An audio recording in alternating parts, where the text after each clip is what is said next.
الحمد لله وكفى وسلام على عباده الذين اصطفى أما بعد فأعوذ بالله من الشيطان الرجيم بسم الله الرحمن الرحيم ولمن خاف مقام ربه جنتان صدق الله العظيم. محترم سامعین، عزیز طلباء،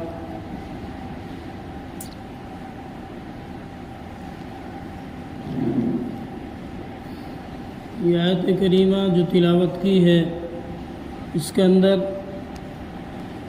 اللہ رب العزت والجلال نے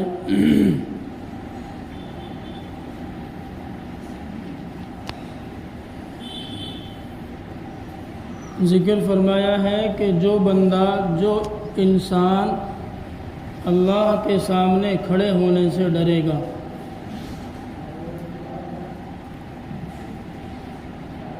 تو اس کے لیے 2 جنتیں ہیں.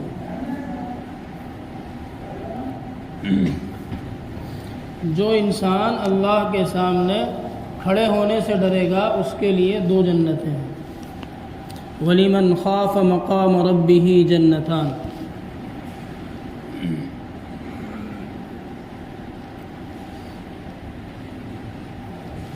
بھائیو، اس آیت سے پتہ چلتا ہے کہ اصل چیز اللہ کا خوف ہے.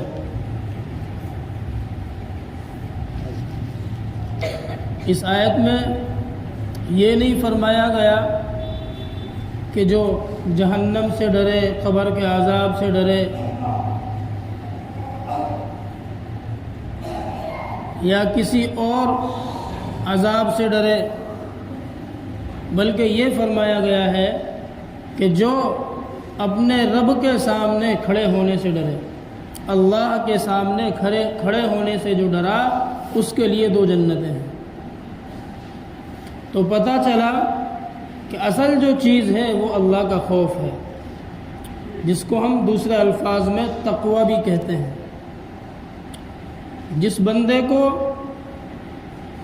جس انسان کو صفت تقوی حاصل ہو گئی، دنیا میں بھی امن ہے، اور بعد دنیا کے جو آخرت کی زندگی ہے اس میں بھی نور علی نور ہے.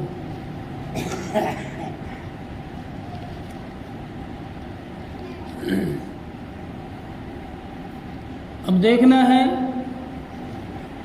کہ اصل جو چیز تقوی ہے، یہ ہمارے اندر کس طرح پیدا ہو جائے.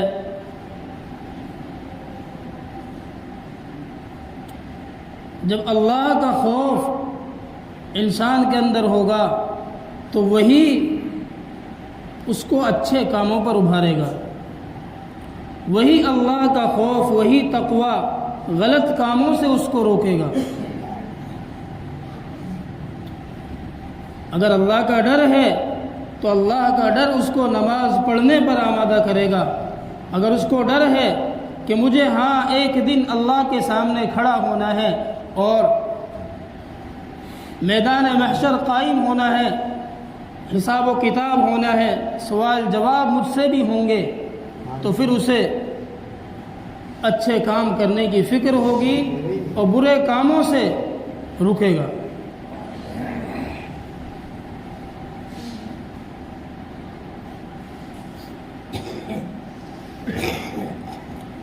اپنے اکابر صحابہ، اللہ اکبر، ان کو یہ صفت کس طرح حاصل تھی اور کتنی کامل اور اکمل طریقے سے اللہ نے ان کو اس صفت سے نوازا تھا.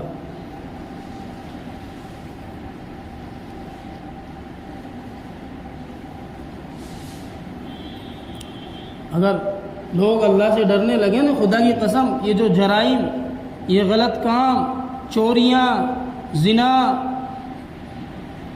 اور دنیا کے اندر آئے دن نئے نئے جرائم جنم لے رہے ہیں، اور سرکاریں، عدالتیں نئے نئے قانون بناتی ہیں کہ کس طرح یہ جرم ختم ہو جائے، کس طرح یہ جو بیماری نے جنم لے لیا ہے اس کا خاتمہ ہو جائے.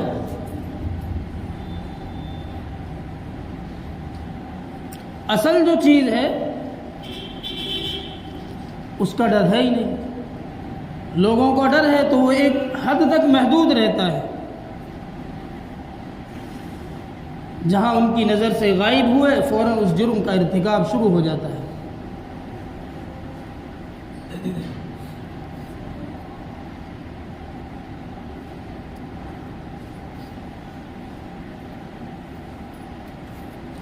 حضرت فاروق اعظم رضی اللہ تعالیٰ عنہ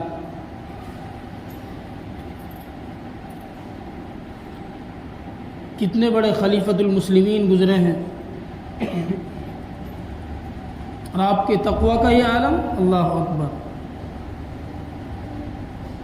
پیارا آقا صلی اللہ علیہ وسلم کے اس دنیا سے وصال کے بعد میں حضرت حذیفہ ابن یمان رضی اللہ تعالیٰ عنہ کے پاس گئے اور ان سے کہا کہ آپ کو تو رسول اللہ صلی اللہ علیہ وسلم نے منافقین کی فہرست بتا دی ہے، ذرا بتائیے ان میں میرا نام تو نہیں ہے. کون کہہ رہے ہیں؟ فاروق اعظم خلیفۃ المسلمین ہیں، اور اس سے بڑھ کر جن کے لیے رسول اللہ صلی اللہ علیہ وسلم نے دنیا ہی میں کیا کہہ دیا؟ عمر فی الجنہ. 10 عشرۂ مبشرہ صحابہ کرام کی ایک جماعت ایسی ہے کہ جن کا نام لے لے کر آپ نے دنیا ہی میں بتلا دیا تھا کہ جنت میں. ابو بکر و عمر، عثمان و علی، عشرۂ مبشرہ کی جماعت، ان میں سے آپ کا نام بھی ہے.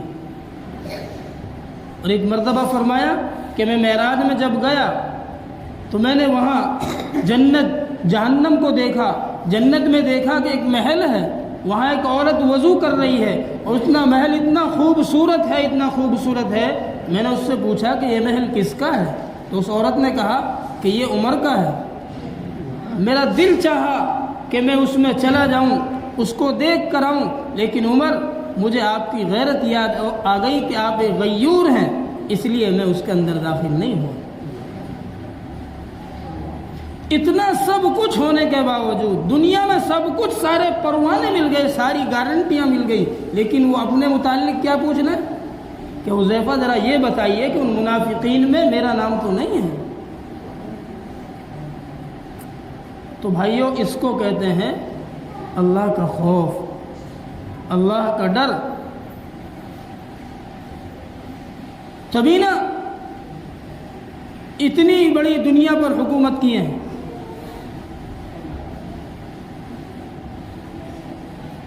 اتنی سلطنت کے مالک ایسے تھوڑی ہو گئے. آج رعایا ہو، حاکم ہو، مخلوق محکوم ہو، بڑا ہو چھوٹا ہو، ذمہ دار ہو نگراں ہو، سب کے اندر سے صفت تقویٰ نکلا ہوا ہے. دعا کریں کہ اللہ تعالی ہم سب کے اندر یہ صفت پیدا فرمائے، اپنا خوف اور اپنی معرفت ہم سب کو نصیب فرمائے.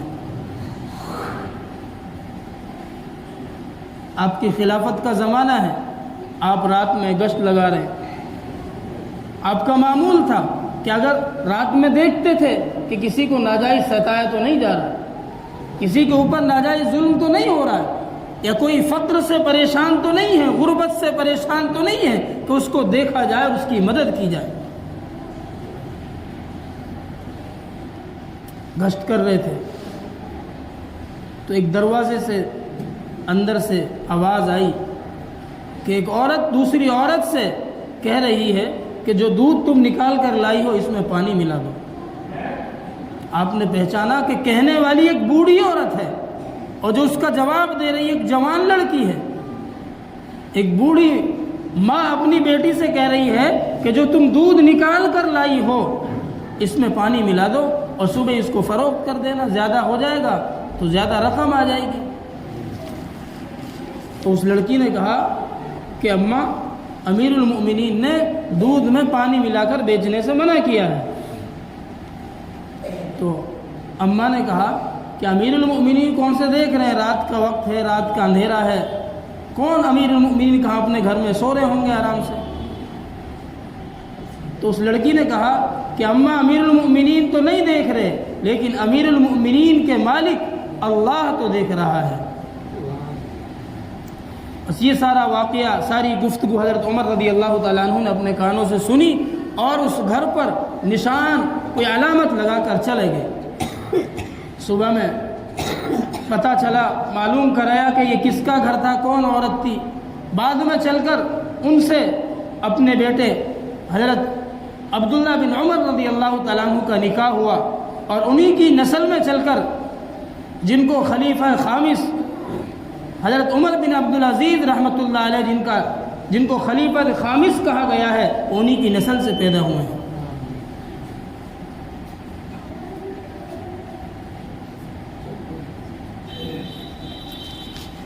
آج انسان دھڑلنے سے غلط کام کیے جا رہا ہے، کیوں؟ اس لیے کہ اس کو خوف نہیں ہے، خوف خدا حاصل نہیں ہے، اس کو پتہ ہی نہیں ہے کہ مجھے ایک دن اللہ کے سامنے جواب بھی دینا ہے۔ خدا کی قسم، اگر ایک ایمان والا، اگر اس کے اندر ذرہ برابر بھی ایمان ہے اور وہ یہ سوچ لے غلط کام کرنے سے پہلے کہ ہاں مجھے اپنے اللہ کو جواب دینا ہے، تو ایک سیکنڈ کے لیے وہ سوچے گا اور پھر سوچے گا اور پھر سوچے گا اور پھر وہ غلط کام کرنے سے رک جائے گا، اگر اس کو خوف خدا ہوگا تو۔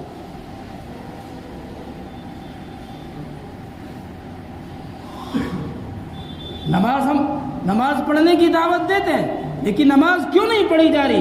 اس لیے کہ خوف خدا نہیں ہے، اللہ کا ڈر نہیں ہے، اس کو معلوم نہیں ہے کہ نماز کیا ہے، نماز کیوں پڑھی جاتی ہے، اس کو معلوم نہیں ہے کہ کل میدان محشر میں مجھ سے سوال ہوگا، ما سلککم فی سقر، کہ تجھ کو اس آگ میں، اس سقر میں، اس جہنم میں کیوں ڈالا گیا؟ تو اس وقت وہ بے زبان ہو کر بھی اس کو زبان دے دی جائے گی اور وہ کہے گا قالوا لم نک من المصلین، ہم نماز نہیں پڑھتے تھے۔ اس کو معلوم نہیں ہے کہ مجھے اللہ کے سامنے اس نماز کا جواب دینا ہے۔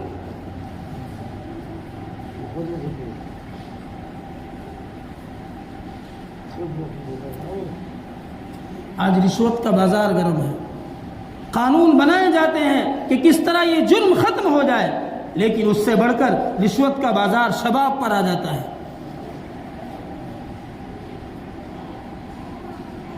رشوت پہلے جو کم تھی اور بڑھ جاتی ہے، اس کی مقدار بڑھ چڑھ کر اور دھڑلنے سے دی جاتی ہے۔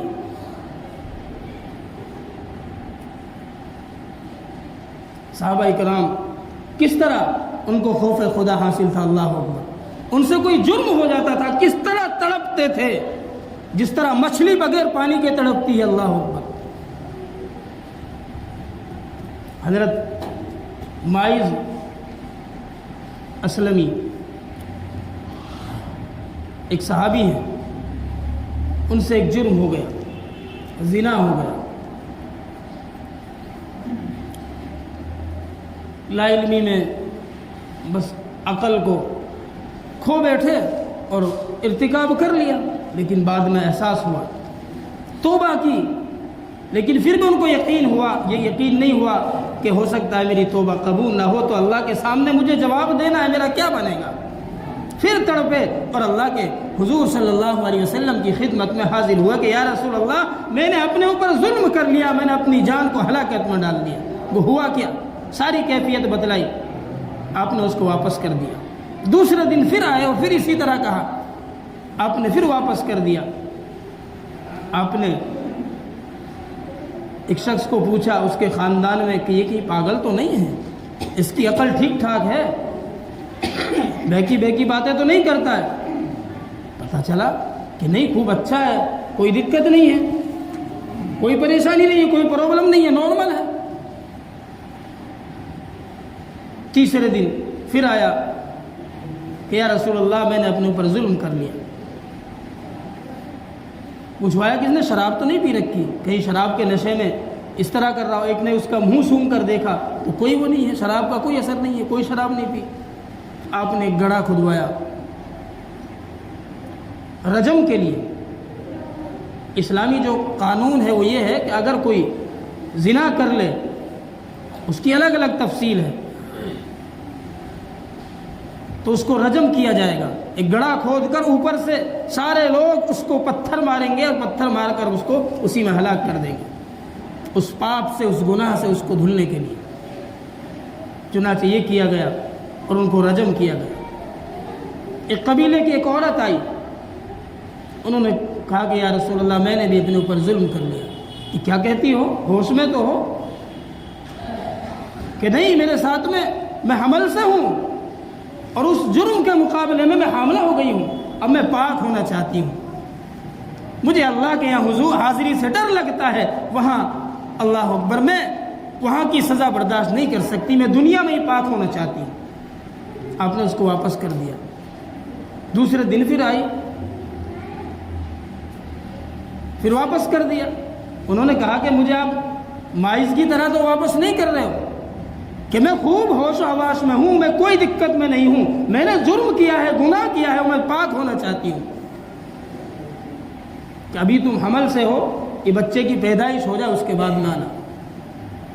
بچہ پیدا ہو گیا، 2-3 دن کے بعد میں بچے کو کپڑے میں لپیٹے ہوئے اور خدمت اقدس میں حاضر ہوئی کہ یا رسول اللہ یہ بچہ پیدا ہو گیا، اب مجھے پاک کر دیجیے۔ آپ نے فرمایا کہ ابھی تو یہ بچہ دودھ پی رہا ہے، دودھ پیے گا، اس کے دودھ کا مسئلہ ہے، کیا ہوگا؟ اس کو دودھ پلاؤ، جب تک اس کا دودھ نہیں چھوٹے اس کے بعد میں آنا۔ کچھ دنوں کے بعد میں پھر آئی، بچے کے ہاتھ میں روٹی کا ٹکڑا تھا۔ کیا تھا؟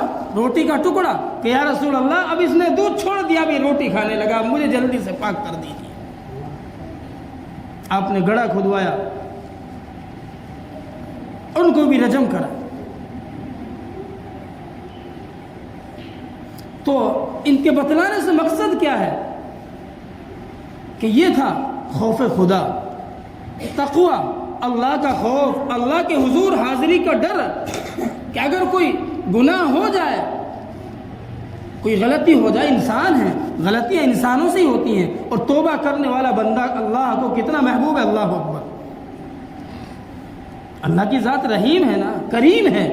جو بندہ اللہ سے مانگتا ہے اور گناہ کر کر پھر مانگتا ہے، خدا کی قسم اللہ تعالیٰ اس بندے سے بہت خوش ہوتے ہیں، بہت خوش ہوتے ہیں۔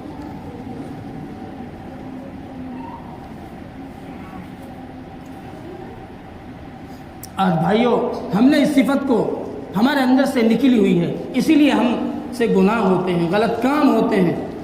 خوف خدا نہیں ہے، صفت تقوی یہ ختم ہو چکا ہے۔ اس آیت میں اللہ نے کسی کام کے، اچھے کام کے کرنے کا حکم نہیں دیا، کسی برے کام سے رکنے کا حکم نہیں دیا، یا کسی عذاب سے ڈرانے کا حکم نہیں دیا، بلکہ فرمایا وَلِمَنْ خَافَ مَقَامَ رَبِّهِ جَنَّتَانِ، کہ جو بندہ اپنے رب کے سامنے کھڑے ہونے سے ڈرے گا، بس اسی کا نام تقوی ہے۔ اور جو بندہ تقوی اختیار کرتا ہے، اللہ سے ڈر ڈر کر قدم پھونک پھونک کر قدم رکھتا ہے، تو پھر دنیا میں کس طرح چار چاند لگتے ہیں؟ وَمَن يَتَّقِ اللَّهَ يَجْعَلْ لَهُ مَخْرَجًا، کہ جس نے صفت تقوی حاصل کر لیا، اللہ سے ڈرنا سیکھ لیا، بڑے بڑے مصائب آتے ہیں، پریشانیاں آتی ہیں، اور آدمی سوچ لیتا ہے، مایوس ہو جاتا ہے کہ یار اب تو میں پھنسوں گا، اس میں کچھ نہیں ہونے کا، میرے کو تو ختم ہونا ہے، میں گیا۔ لیکن اس کو اللہ کا خوف ہوتا ہے، اللہ کی قسم اللہ اس طرح راستے نکال دیتا ہے کہ وہم و گمان بھی نہیں ہوتا ہے۔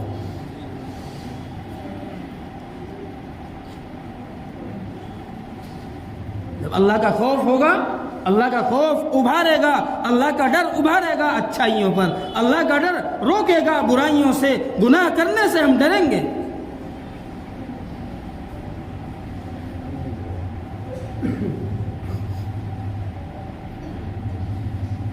حضرت عمر فاروق رضی اللہ تعالیٰ سفر میں تھے، سفر میں توشہ ختم ہو گیا تو ایک چرواہا بکریاں چرا رہا تھا، اس کے پاس میں گئے کہ بھئی بکری کا دودھ دے دو، ہمارے پاس میں ہمارا کھانا پانی ختم ہو گیا ہے، ہمارا کام چل جائے گا۔